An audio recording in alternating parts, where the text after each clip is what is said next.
என்னால இந்த வலி தாங்க முடியல. இந்த வலி தாங்க முடியல. என்னமா உனக்கு மட்டும் எதுவும் ஆகலையா? என்னமா நீ மட்டும் நல்லா இருக்கியா? அடி பாவி, நீங்களாச்சும் வாயை விட்டு கத்துறீங்க. என்னால வாயை திறந்து பேச கூட முடியலடி. அந்த அளவுக்கு உசுறு போற மாதிரி வலிக்குது. நல்லா இருக்கேன்னு கேக்குறியா? உனக்கும் இப்படிதான் இருக்குன்னு தெரிஞ்சதுக்கு அப்புறம் தான் எனக்கும் நிம்மதியா இருக்கு. அடி பாவி. என்னது எவ்வளவு ஆன்டிபயோட்டிக் கொடுத்தாலும் டெம்பரேச்சர் குறையவே மாட்டேங்குதே. தமிழ், இந்த பேபி கிட்ட நீ போட்டுக்கோ. போடாம உள்ள வர வேண்டாம். நீ கர்ப்பமா இருக்க. இந்த நேரத்துல ரிஸ்க் எடுத்து நீ உள்ள வந்து வர்க் பண்ண வேண்டாம். உனக்கு இந்த காய்ச்சல் பரவுச்சுன்னா அது குழந்தையை சேர்த்து பாதிக்கும். அதனாலதான் சொல்றேன், நீ வெளியே இரு. இல்ல டாக்டர், நான் இந்த கிட்ட போட்டுக்கிறேன். நான் உன்னை வெளியே போன்னு சொன்னேன். சொல்றத மட்டும் செய். இங்க நான் டாக்டரா இல்ல நீ டாக்டரா? வெளியே போ. சரிங்க டாக்டர். தமிழ்ச்செல்வி என்ன சொல்றாங்க? டாக்டர் பாத்துட்டு இருக்காங்க அம்மாச்சி.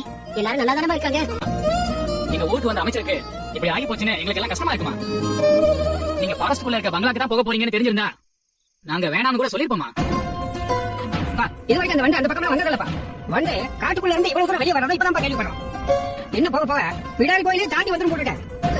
என்ன ஆனாலும் சரிமா, பிடாரி கோயில எப்ப வண்டி தாண்டாது. எந்த காலத்திலயும் வனவிலங்குகளும் சரி, பூச்சி பட்டையும் சரி, பிடாரி கோயில தாண்டி நம்ம ஊருக்குள்ள வந்ததா சரித்திரமே கிடையாதுமா. இப்பதான் இது பெரிய அதிசயமா இருக்குமா? டாக்டர், அப்பா எப்படி இருக்கு?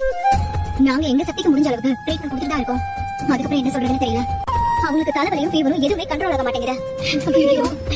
நேரம் ஆக ஆக அந்த விஷத்தோட தன்மை அக்ரிவேட் ஆகி அது உடம்பு முழுக்க பல சைடு எஃபெக்ட்ஸ் கொடுத்துட்டு தலைவலிங்கிறாரு, வாமிட்னு சொல்றாரு, குளிர்ஜுரம் வருதுங்கிறாரு, மூச்சு விட ரொம்ப கஷ்டப்படுறாரு. எங்களுக்கு என்ன செய்யறதுன்னு ஒண்ணுமே புரியல. சென்னையில இருந்து டாக்டர்ஸ் கிட்ட பேசிட்டு தான் இருக்காங்க. அங்க இருந்து முடிஞ்ச அளவுக்கு மெடிசன்ஸ் கொடுத்துட்டு தான் இருக்கும்.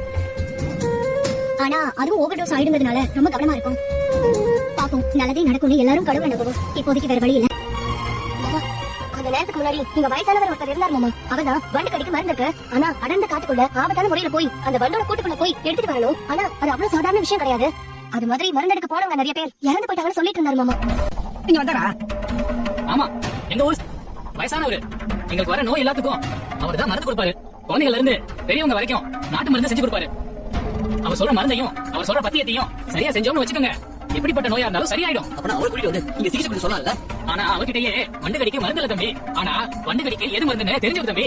என்னங்க சொல்றீங்க? அவர் இப்ப எங்க இருக்காரு? தம்பி, அவர் வீடு ஊருக்குள்ளதான் இருக்கு. நீங்க ஊருக்குள்ள போய் இப்படி எதுவும் கேட்டா சொல்லுவாங்க. அங்க அவர் பொண்ணு தேனும் அவரும் இருப்பாங்க.